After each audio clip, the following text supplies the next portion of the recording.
నేను సినిమాని మోస్తాను అని ఇద్దరు ముగ్గురు అన్నారు చాలా కైండ్‌గా. నేను సినిమాని మోయనండి. నా సినిమాలన్నిటిని ఆడియన్సే మోస్తుంది. So, thank you so much Telugu ప్రేక్షకులందరికీ. ఇది వరుసగా నాలుగో బ్లాక్ బస్టర్ మీరు నాకిచ్చినందుకు.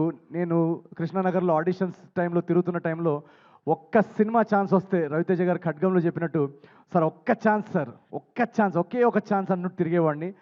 ఆ ఒక్క ఛాన్స్ వస్తే మా అమ్మ, నాన్నకి అదిగో చూడు నేను నేను చెప్పాను కదా! నేను చేస్తానని చూడు ఆ సినిమాలో చూడు నేను చేశానని చూపించడానికి ఒక్క ఛాన్స్. ఎందుకంటే ఆ టైంలో అందరూ నన్ను డిస్కరేజ్ చేసేవాళ్ళు. సో, రిలేటివ్స్ కానీ, ఫ్రెండ్స్ కానీ, "నీకెందుకురా మనకెందుకురా సినిమా కలలు ఇవన్నీ" అని.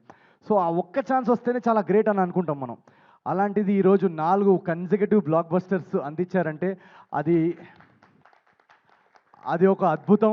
అదొక ఒక నేను ఊహించలేని విషయం. ఆ ఊహించలేని విషయాన్ని సాధ్యం చేసింది మీ ప్రేక్షకులు మీరందరూ. పేరు పేరున ప్రతి తెలుగు కుటుంబానికి నేను చాలా చాలా చాలా చాలా నేను ఎంత థ్యాంక్ యూ చెప్పుకున్నా కూడా అది సరిపోదు.